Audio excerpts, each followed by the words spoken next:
Two tanks. This one's facing this way, it's off of this tank. Flip it over to this one, it's off of this tank. If you put it in the middle, it pulls both tanks evenly. Which don't recommend that because then you run out of propane. You don't know plugged into his, deep cycle battery. You do need to pop the caps off of it once in a while and add distilled water to it. Bottled water works pretty good too. About once a month, just check it. Inside that box, there is a fuse in there for this tongue jack. Okay, so if it ever quits working, you've got a manual crank for it. But if it does ever quit working, undo them 2 screws and you'll find a fuse in there for it. On that, that's where all the battery cables go and everything. On that, and then come on around this way.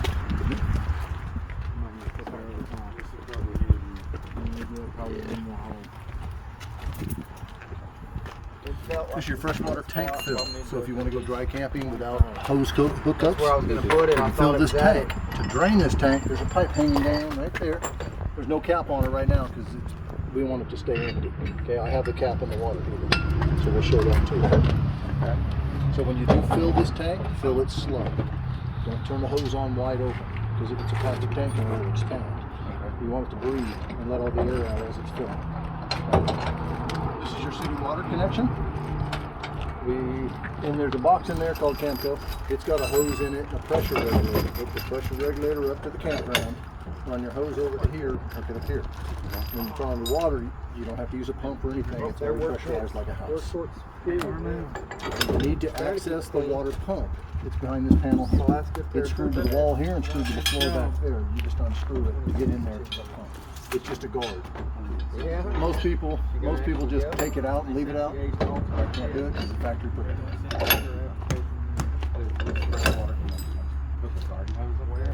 We'll use fill. Yeah, just put your garden hose in and turn it on slow and let it fill slowly. Okay, that's for dry camping. If you're going to go to a campground, you hook up here with the hose and the regulator. I don't recommend you use a garden hose. That's a water hose. There's a difference. There's no formaldehyde in it. You get that garden hose taste.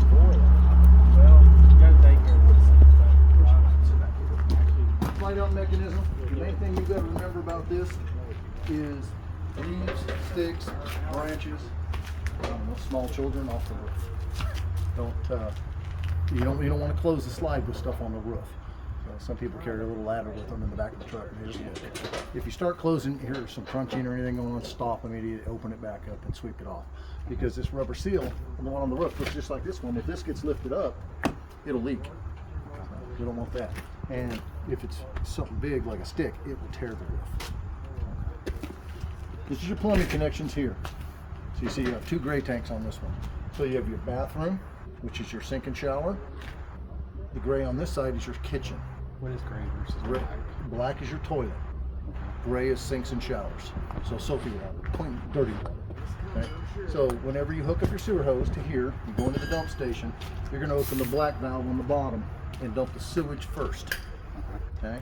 And to know when it's empty completely, you grab the hose and just kind of pick up on it and you'll feel it stop flowing.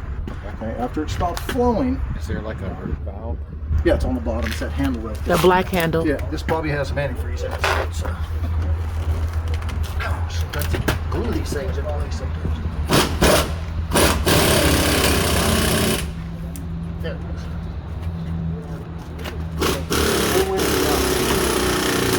That's how you dump this gray, and you close it in the black. And that, if anything's in there, it's just water. Water and antifreeze. So once you've dumped the black tank, then there's a thing called a black tank flush. It's on the other side. Let me show it to you. So you've got your valve open, you're draining the sewage out of the black valve. You're going to come over here, and you're going to hook a hose to here. Okay.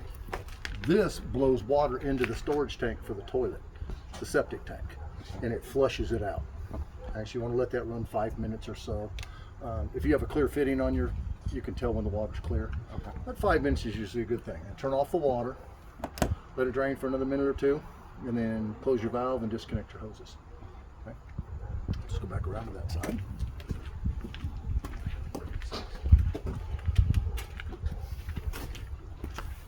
So you've done your black tank. That's all done. Then you're going to pull your grays. You can pull them at the same time. It doesn't matter. Okay. And it'll drain the showers and it'll drain the sinks and those tanks. This water thing that fills the gray tanks and all that? When you're using it. when you're using the sinks and things like that. It fills it. That's how that works. Okay? This is a very important thing you got to remember. This great big cord is 110 volts. This is not 220. It is a 30 amp, 110, 125 volt. It looks like a welder plug. It looks like a dryer plug. The difference is these are curved, dryers are straight. It's the only difference. Okay? One of the major things that I do highly recommend that everybody uses, I have a sample of it, it's called a surge guard. This protects you. It's like a hair dryer if you drop it in the water, except this measures the voltage and stuff before you use it. Get this on work. Yeah, so this is your trailer, plugs in here. Then this plugs into the campground. Then it goes into a timer. It's checking for high voltage over 132 volts, low voltage below 106, and it's looking for, it just turned on. It looks and sees if there's elevated ground voltage or what they call a miswire. So you've got 3 wires, you've got a hot, a neutral, and a ground. If the hot neutral are backwards, that's called miswire. Right. What it does is the power goes through the circuit breaker to the appliance. When it's backwards, it goes through the appliance to the circuit breaker. No protection. Okay, so you got to remember that. This protects you against that. Anything like that happens, it shuts off instantly. Some guy drives off and rips your cord out of the ground, it shuts it off instantly and goes back into the timer. Starts all over again. Okay. Those are actually on sale for $314 right now. $314. $314. Yeah, we just got some in yesterday. Okay. Now, if you go to a campground that's a 50 amp service, that's 4 wire, you need an adapter, which are these yellow things hanging, sitting there. That's a 30 amp to a 50 amp adapter. You would need a 50 to 30 adapter, and then you can go ahead and plug into it, because it's converting 220 to 110. Yes, sir. This right here, cable TV connection for the campgrounds. Most of them have cable TV now. You'll need your piece of coax, 10 foot, 20 foot, whatever they have. Just go to Walmart and buy you one 25 foot now. Just hook it up there, and we go inside and show you the TV system. We'll go from there. The jacks on the back of here, those are stabilizer jacks. They're not leveling jacks. So when you get to a campground, say your trailer's tilted like this, you've got to back it up onto some blocks. Blocks of wood, 2x6s, whatever you want. Get 3 of them, 4 foot long, and be enough for those tires. Always do both tires. Never pick up just one tire, because then the axles will drop. So once you get it level left to right, then you unhook the truck, then you use the tongue jack to level it front to rear. It doesn't have to be bubble level, it has to be comfortable to walk in. Okay. Once you get that, then you crank these down, front and back, until it stabilizes it so it doesn't sit here and wiggle and rock around. So that's the last step. That's the last step. Well, there's one more step, the interstep. Yes, That's sir. the last step. Because it has a unique feature that you got to be aware of, because it sits on the ground. So when you're moving the trailer up and down, that step's going up and down. If the door's closed and the step goes up, you won't be able to open the door. It'll bind it. So you got to be careful with that. I'm going to grab your keys to open that.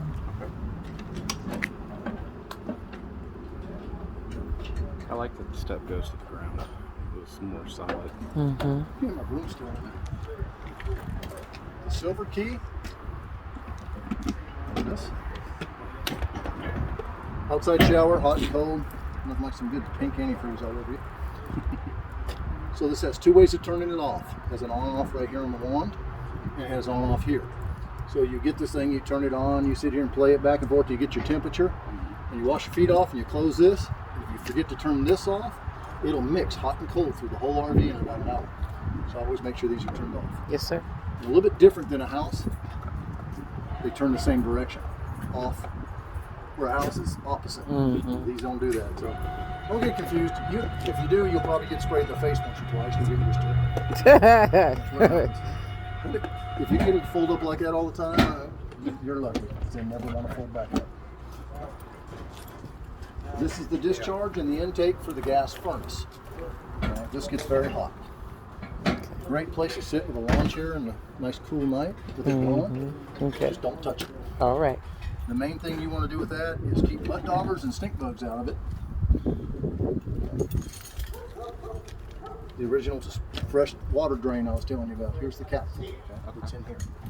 This is where the factory wants it until you're ready to use it. Because if you put the cap on now, humidity will build up in the tank and it'll stagnate, and when you go to use it, it'll taste terrible.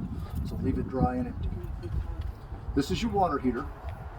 There's 2 resets, 110 volt here and 12 volt here. Okay. I'll show you how to turn it on inside. There's a couple key features on the outside you need to remember. This is your drain plug. Okay. It's an 1 1/16 socket. It's about this long. It's called an anode rod. All house water heaters have them too. It's an aluminum and zinc rod that when hard water goes in there, it absorbs it and it slowly deteriorates and it keeps it from rusting the tank on the inside. It's basically a water softener. That's what it costs once a year. Unless you've got, if you're at a place that has well water where even your hose connection turning rusty brown, you're not going to change it twice a year. It gives you a chance to drain this too once in a while. Never unscrew this until you release the pressure on the valve, because it will go across the plug. The electric portion of this water heater is in here. This is the heating element. Okay. This is the put the sticker off so you can see it. Put it off there. This is called the service switch. It's in the off position. Water heater's empty. This needs to be in the off position all the time, because if somebody accidentally turns it on inside, you'll burn up the element, just like in a house. So then you can turn it on when you're ready to use it, and then I'll show you inside how to turn it on. There's 3 ways of shutting off the electric. That's why they're so serious about it. Nobody wants to get electrocuted. The gas, you flip a switch on, it diagnoses itself and lights. That's how it does it. Water coming out of this is 135 degrees. It's a 6-gallon water heater, but it makes up for about 20 gallons when it's mixed with cold. Your electric awning. Treat it like small children or a puppy. Don't leave it alone. It'll go visit the neighbors. Put it away when you're not here. It's the best thing to do. I'm going to open it up.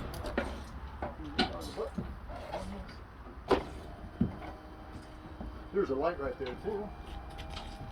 There it is. There's a light right here. That's really bright at night.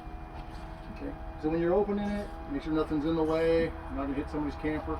It's not pouring down rain, because the rain just destroys it. And when the flap comes down like that, and you see the aluminum tube, that's as far out as you need to go. If you go out any farther, it just rolls up backwards.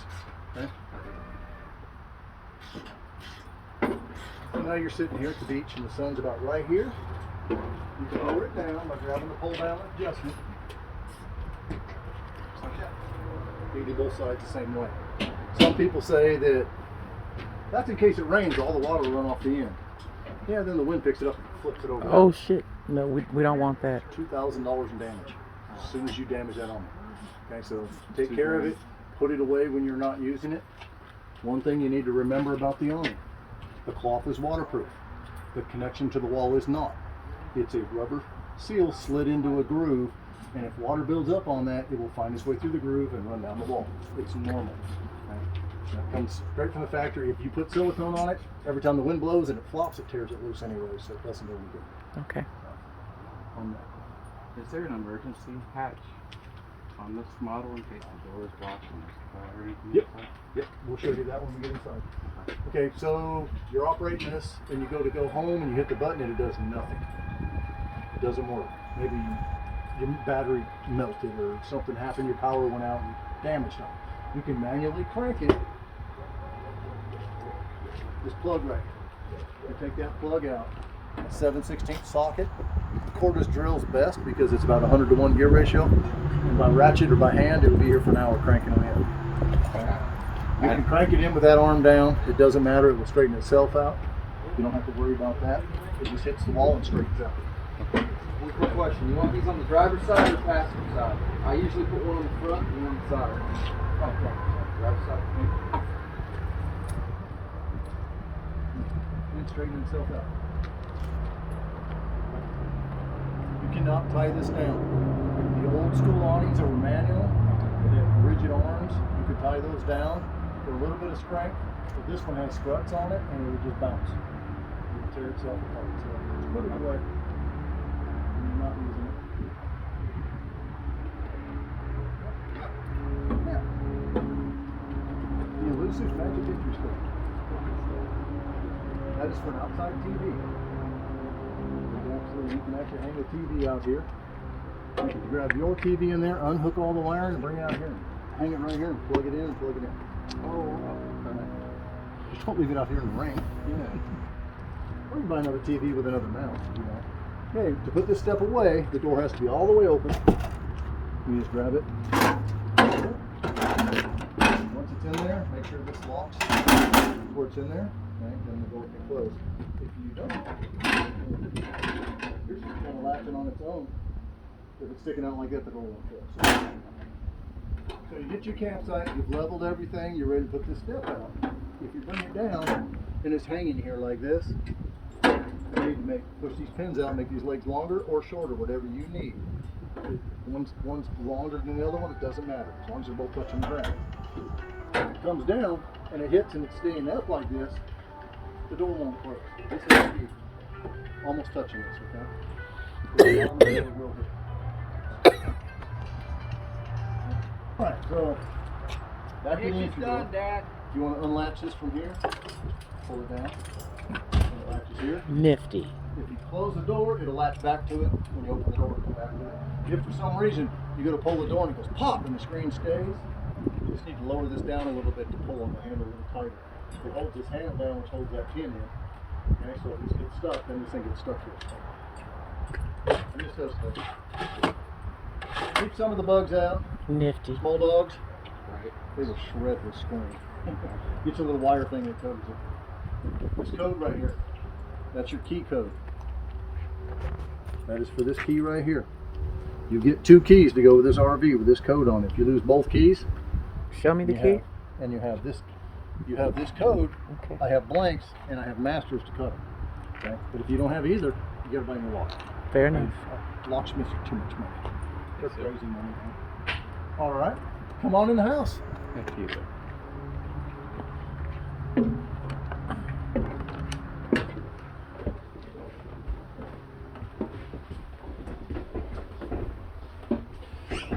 Your bedroom TV that you brought us. Mm-hmm.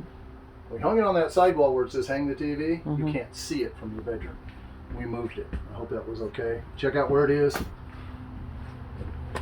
Oh, actually, got it from you guys. Oh, did you? They asked to just throw a TV back there for me. So we put it there so you can actually see it from your bed. Because hanging on that wall, you couldn't see it. So Okay. that's where it goes. Now, Oh. there's a remote in the box with for the warranty and stuff. Do Just wanted you to know that was there. Do you know that if that mount will hold a bigger TV Yeah, down the line? that mount holds, I think it's up to a 32. Okay. Here's that awning switch I was pushing. Uh-oh. Yeah, they just fall. Extend and retract. Okay. Okay. Remember I said that if all of a sudden your awning quits working, okay, and you have the manual crank, before you go to all that trouble, unscrew this panel. There's a fuse behind this switch for that awning. Okay. This panel down here is your fuse panel. There's also a fuse over here for it. These fuses here. They're all labeled what they are, except these two. These are your 40 amp, that's your charging system that's built into here. Okay. Here's your breaker panel, and they're all labeled what they go to. The 30 amp is the main. Okay. There is a cooling fan on this that runs occasionally. You don't even have to be plugged into power. If you turn on all your lights and it gets hot, it'll turn on itself. It's 12 volt. That also is protected by that search guard. So, you know. Back to your monitor panel. Okay, so the awning light, that was the one I showed you out there. The one that's lit up above the slides now is that one. Okay. The entry light, this bulb only. It also has a switch on it. So if this quits working, push the button first before you call me. Okay. Here's your water pump. If you fill up the water tank and you're dry camping, you're at your buddy's house. He gave you an extension cord to plug in, but no water. Fill up your tank. Then you just turn this on, and it pressurizes the system and pulls out of the tank. When you're camping and you're hooked to a hose, you do not need to turn on the pump. It doesn't do any good. Okay. So now here's your water heater switches. You have the one outside for the electric. Here's the electric switch inside, and there's also a circuit breaker labeled water heater. So if you turn that on, it starts heating. I don't want to leave it on because it's empty. A gas water heater. This is one that has a diagnostic to it because it's LP gas and it's dangerous. This is a fault light. That means it failed. So it's going to diagnose itself for 15 to 30 seconds, whatever it decides to do. and then click, it'll try to light. Let's see what it does. There it goes. It just lit. Now your water heater's heating in gas. If you're at a campground, just run the electric. You don't need to waste your gas. Okay.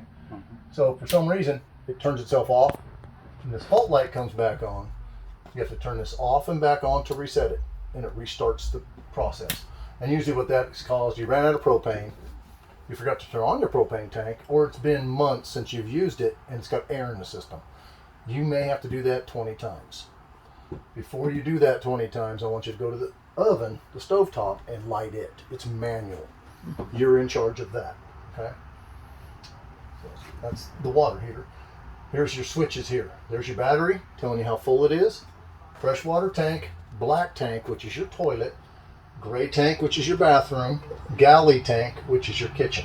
So when you push those, now if you go to the black tank and you push it and it says 2/3 and you know you just dumped the tank and a bunch came out, it's just moisture or toilet paper touching the probes. They ground out by moisture. Okay? So as the higher the tank level gets, the more it grounds out the probes. That's how it tells. Same thing with the fresh tank.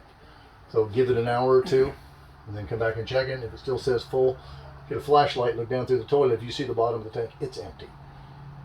It's probably a piece of toilet paper stuck on it. And then next time you flush it, it'll go away. Okay? Your slide out. This big guy right here. Right now in the out position. Do whatever you want it. Okay? Watch your knee. I'm going to close it. Oop, in.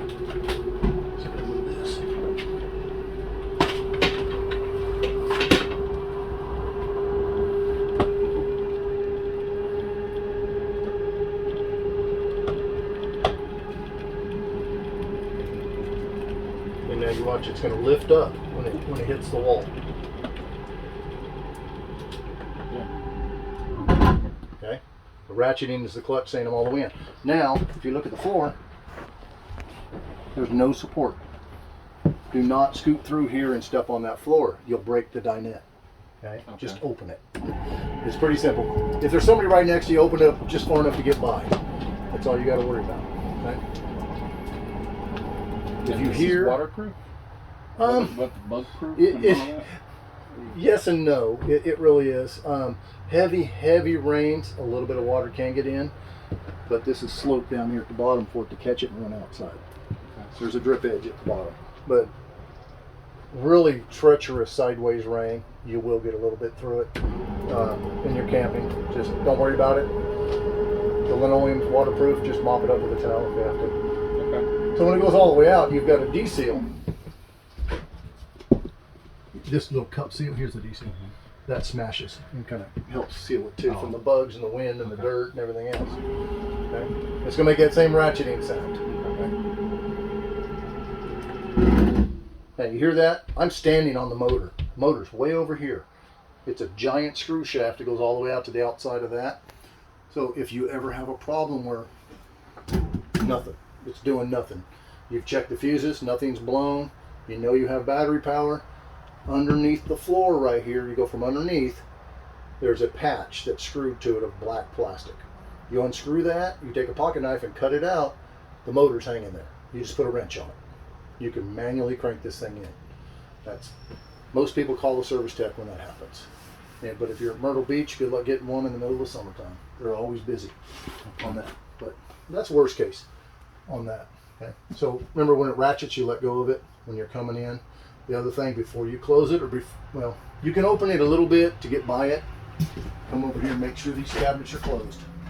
Because you bounce down the road and this cabinet pops open, this slide catches it, the door loses the battle every time. The drug TV remote. Now, before you close this slide, you always want to lift this carpet up and sweep underneath it. Because Gravel. a coin, gravel, a remote control can bind this slide up and break a gear, or it will just tear the floor. This thing slides on the floor back and forth, so as long as it's clean. This table's got a little yellow lever on it. So, there it is, right? Okay, that's unlocked. And you stand on it, you push it, and then it sits right here. and then these cushions make into a bed, okay? When you're traveling, this should be in the down position because it's so top heavy. When you're ready to pick it back up, just bring it back up, it locks automatically. Okay? Right on. And luckily, that's the first one that worked that easy for me. I usually have to fight these things. So I usually just put them up here.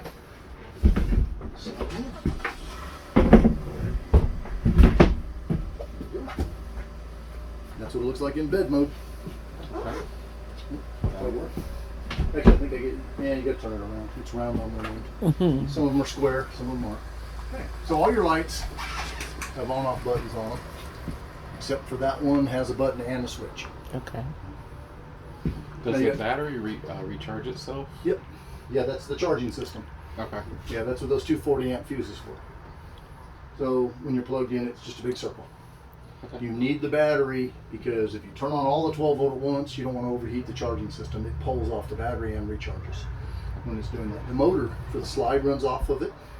The furnace blower runs off of it. The refrigerator runs off of it. The radio runs off of it. The 110 volt appliances, the TVs, the air conditioner, and the microwave. And the outlets. So, if you get home and you call me and tell me your TVs won't come on, you're not plugged in, I'm gonna giggle at you. Because I hear it all the time. Okay. You asked about emergency windows. There's one there, and there's one in the bedroom. How do those operate? That one there, you just grab those latches and flip them up, like that, and just push it. The one in the bedroom is a single arm. Now the one in the bedroom can also be opened to vent. If you want to see that. Yes, please.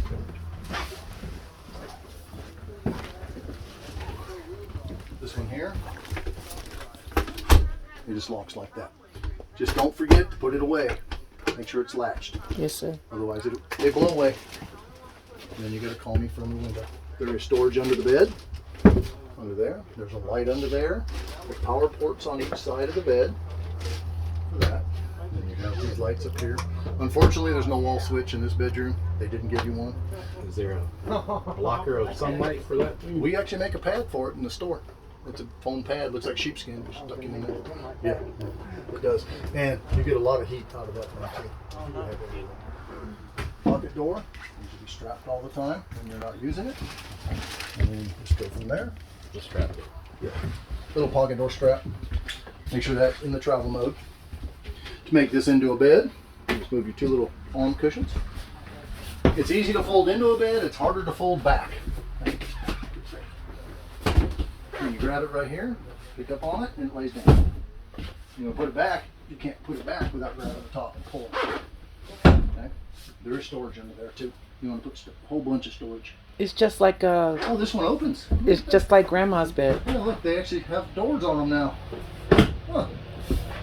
Yeah, it's got little snaps. Yeah, the last one didn't. The last one I told him you had to reach over. I told him, hey, you put one of them in. Hey, that looks like my flashlight. Buggy and be carrying it in my pocket. So your air conditioner, this is made by General Electric. So when you turn on the air and it's really hot in here, you can open this up. And it's a bypass. So it doesn't come through the ductwork and come out here. It cools off the cabin air first. And then you close this and it goes through the ductwork. Did we unwinterize this? No? Did you want it unwinterized?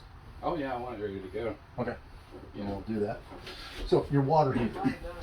I showed you water heater was right out here on the wall. Okay, there's a panel right here. We're going to open it here in a minute to unwinterize it. This is the back of the water heater in here. There's a valve at the bottom. That valve right now is in winterized mode, so it's empty. So all the antifreeze flows through the pipes and not the water heater because it's a waste of 6 gallons. So when we get ready to unwinterize it, we'll turn it the other way. And after we've flushed out the lines, it'll fill up the water heater too. On that. That's how you winterize and unwinterize. We're happy to teach you how to do it later on if you want to. No problem at all with that. What is this right here? That is your liquid propane carbon monoxide detector, and it will also be affected by hairspray, Lysol, any aerosol. So I'm going to set it off for you. Here's the test button. That's tested. It's going to do it 3 times. The 3rd time will be alarm. If that doesn't wake you up, I don't know what will. Okay. Now, if you're sitting here and your lights are getting dim, that thing will beep 1 time every 4 seconds. that's telling you the voltage is getting too low to protect you anymore. So you need to go check your power, check your fuses, make sure your charging system is working. Hook it to your truck and start your truck to help charge the battery. That'll help too. This microwave, the only thing you gotta remember about this microwave is it's moving. Now your plate's crooked. Set it back in screw before you use it. And you're gonna do this 100 times every time you move it. Other than that, it's just a standard microwave. Okay. You've got a vent fan, and you've got a light here. Okay. Now, your oven, this folds up this way. And it does lean right against that shade. If you want to put the shade up, if you just want to leave it there gently, that's fine. Okay. This is the only gas appliance in here that can hurt you because you're in control of it. The water heater shuts off if it doesn't light. The furnace shuts off if it doesn't light. This is the only one you're in control of. So if you come by here and you walk into it, there's gas flowing right now. Right? There's the gas. That will set off that alarm. Okay. That alarm goes off. I want you to check this first before you panic, because most people bump into this working at the kitchen, that kind of thing. Do you know Amy's tech number? 614. Okay. There's a night light here, and it's also the oven light. Okay. You gonna use the oven much? Probably cookies. It's huge. Okay, I'll warn you about the oven. It's right here, the burner's right here. It gets hot quick. Okay. And so if it's at 350, turn it down to 325 or something. Okay, so to light the oven, you turn this one to the flame, you push in on it, the sparker's way down there, it's the same knob, and you just wait a second. It's easy to see if you got the light on. Just have to hold the lighter in there. There we go. There's a little blue flame way under there. It's hard to see. I look at the glow on the bottom. And once it's there and it stays lit, you turn it on. Here comes the flame. I see it. Okay. This thing's brand new. It's going to smoke. It's going to set off that guy in the ceiling over there. Okay. So run it a little bit, air the place out, take the battery out if you need to, but don't forget to put it back in. Okay. Don't leave the pilot on when you're not using it. It's a waste of gas. And if you slam this door hard enough, it will blow it out. Yes, sir. It will turn itself off. You don't have to worry about that. These burners do not turn themselves off. You're in charge of those. Okay. Never close the lid when it's really hot. If you can put your hand here and it doesn't feel hot, you're okay to close it. And obviously don't try to cook as a glass top. Okay. What's next? Stereo. Does this have outside speakers? It did. It does. Yes, it does. Okay. Some do. Some have a Bluetooth thing comes with them now. And that's the on button.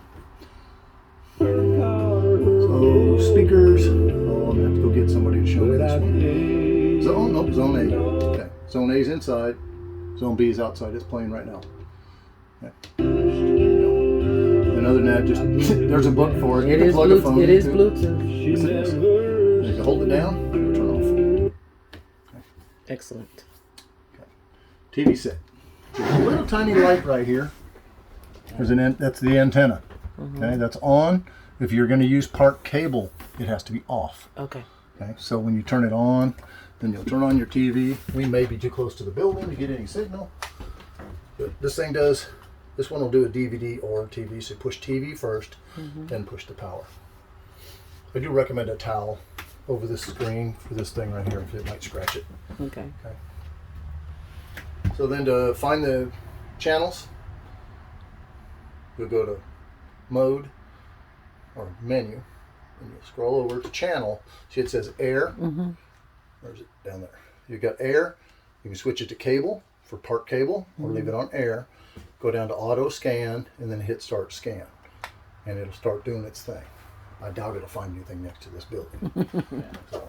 We're going to get a couple of those plug-and-play sticks you put on. Oh yeah. Yeah, so those work really well. We hope to cast from our phones. Okay, do that. Now this antenna that's on the roof, this little thing here says Winegard. That is the option for a Wi-Fi booster. You can buy the controls that go with it. They charge $500 for it from the factory. The wires are already there. Everything's already there. And if you want to do a portable satellite, there's a wire already there too. If you want to do that. And we're picking up 0. So now if you want to do DVD or anything like that, you hit source, which is right here. There you go. Right now we're in TV. That's for the cable or that. Component audio, video, HDMI, just like at home. Okay. And then power. Same thing with your bedroom TV. There's your owner's manuals. Oh, look, they did give you one. A little remote for your stereo. Oh, excellent. A bunch of books. This is your toiletries. Okay. They want you to put these where you want them. If you notice, there's no screws in here.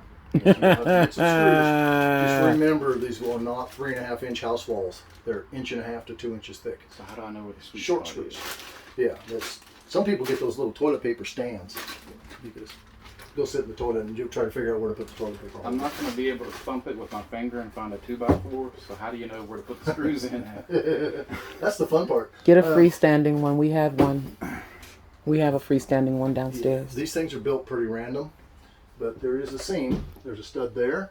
There's a stud at the edge of the windows, all the way up, and then you can push on these walls. These are fiberglass filled walls. So there's one right here.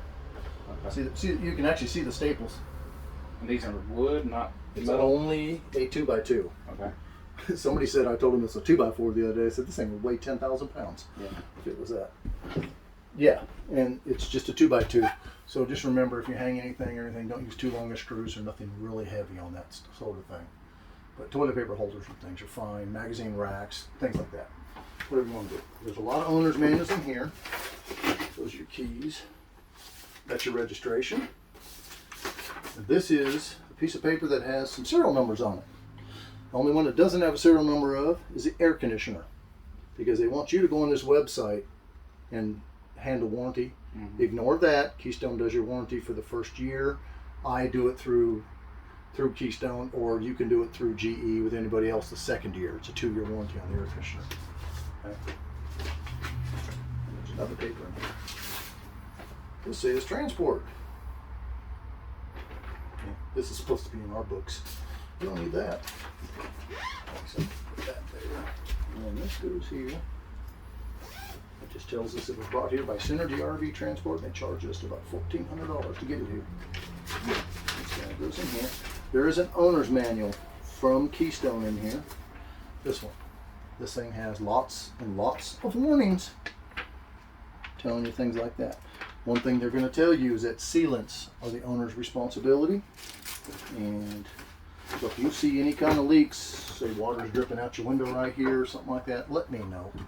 You don't have to take care of it. Keystone takes care of it, but they say that they only guarantee it 90 days. It's their little way of being mean, but they handle it for a year. After that, it is your responsibility. The roof treatments, the sealants on the roof, you're supposed to check your roof 4 times a year. The main thing you're looking for on the roof is damage. So there's some white caulking up there. It's called Dicor. It's a self-leveling, and you're supposed to check it. Any cracks bigger than say 1/8 of an inch, or if you see any water dripping inside, you need to notify us immediately. If you park it near a tree and a bunch of leaves build up on it, it's going to eat the roof. So try to keep it clean. Okay. Best you can. Where can we get a camper cover?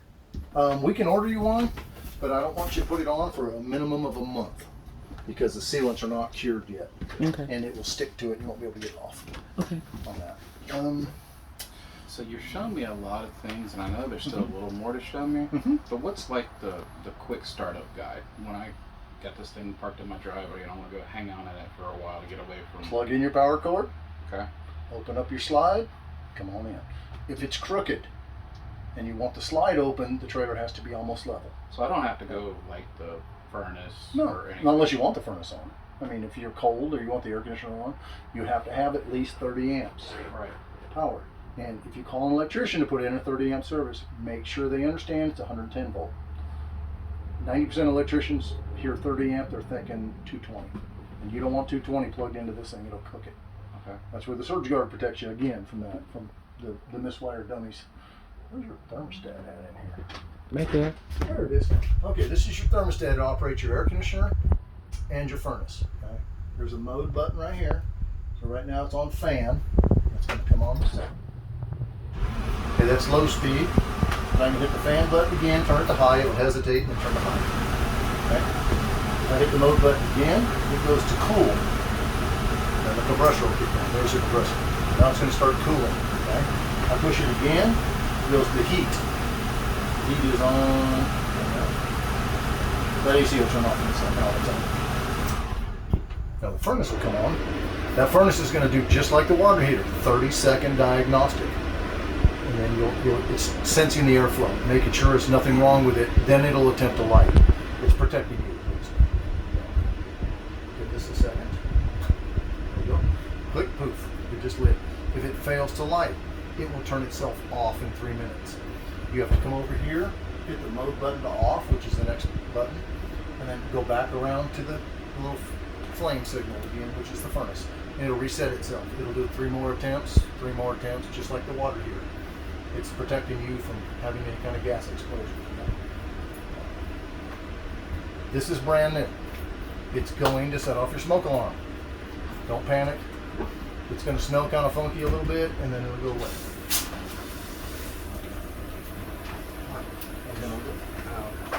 I haven't flushed anything out yet.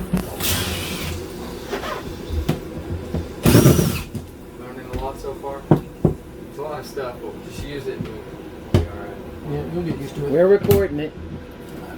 That's always good. I've been recorded probably 100 times. I'm probably on YouTube and I don't even know it. This is the back of your water heater.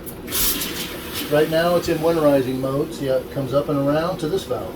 So this is your cold water coming in. It's going right back through and going out the hot. Okay. After he flushes the antifreeze out of the system, then we can turn this. Still gonna do the bathroom. We'll wait till he does nothing. And then he'll turn that, and then he'll turn on the hot side, and it'll fill up the water heater. One thing I want you to remember about the water heater: it's 6 gallons of water, and if you're not going to use it, it needs to be drained. Okay. 30 days maximum. It's like leaving the plug outside the big. Okay. Yeah. And so just undo that, just let it gurgle out, and let it drain. Because you don't want that water to stagnate in that tank, because it'll turn into a pond.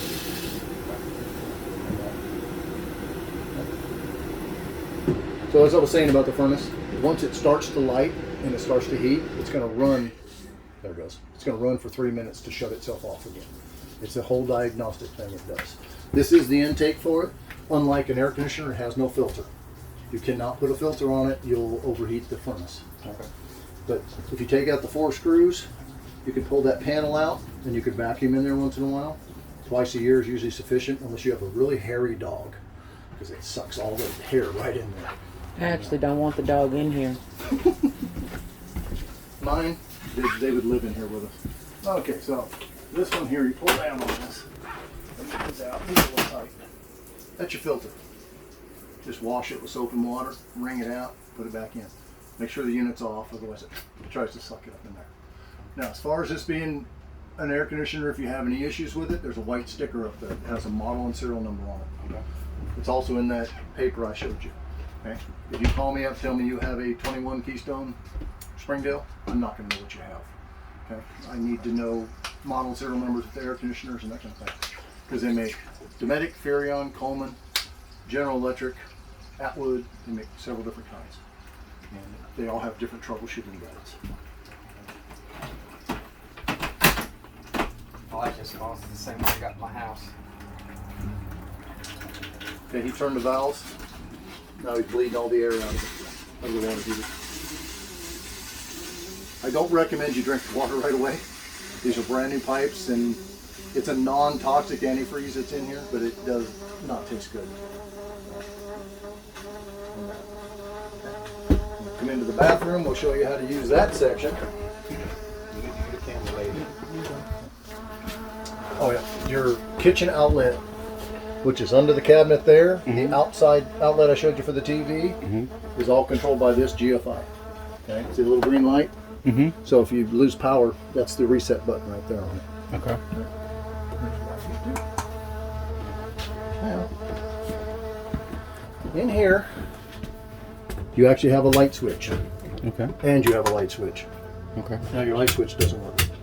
Gotcha. Okay. I do get that phone call occasionally too. All right, so there's a pedal over here. You push down part way to fill it, right?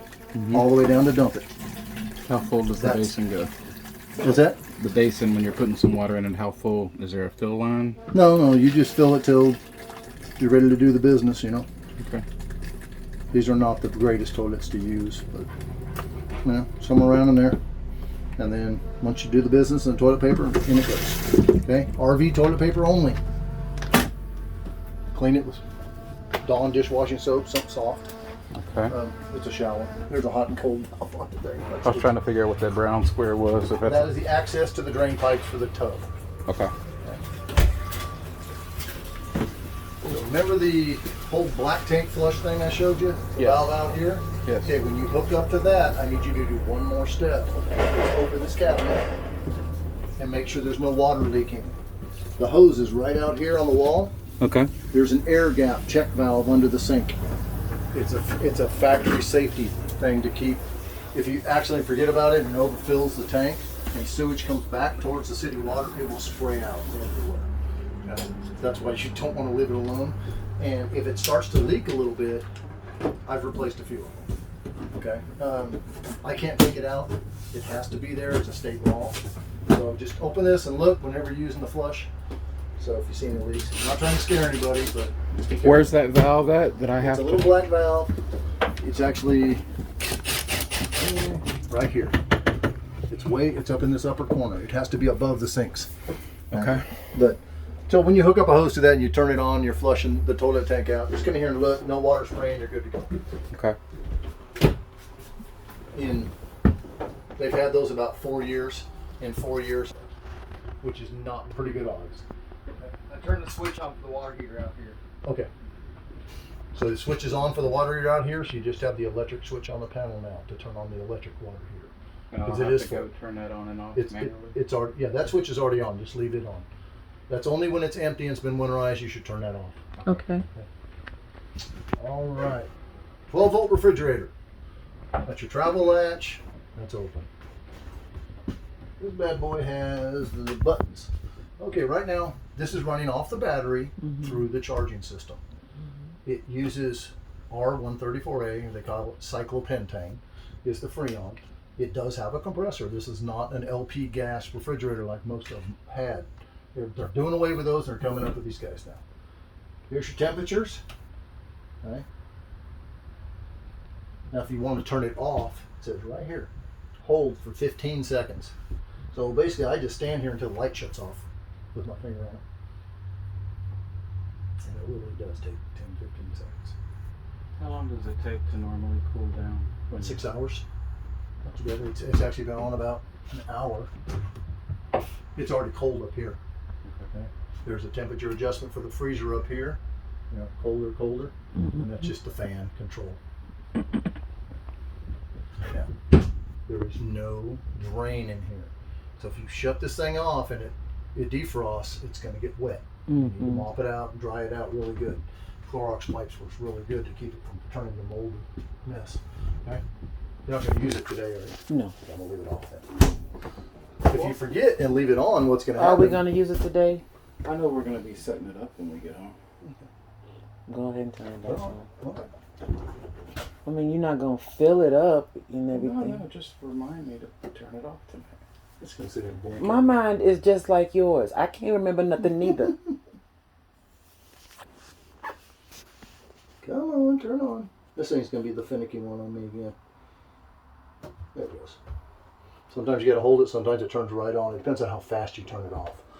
Sometimes there's a timer that won't let you turn it on right away because of the compressor.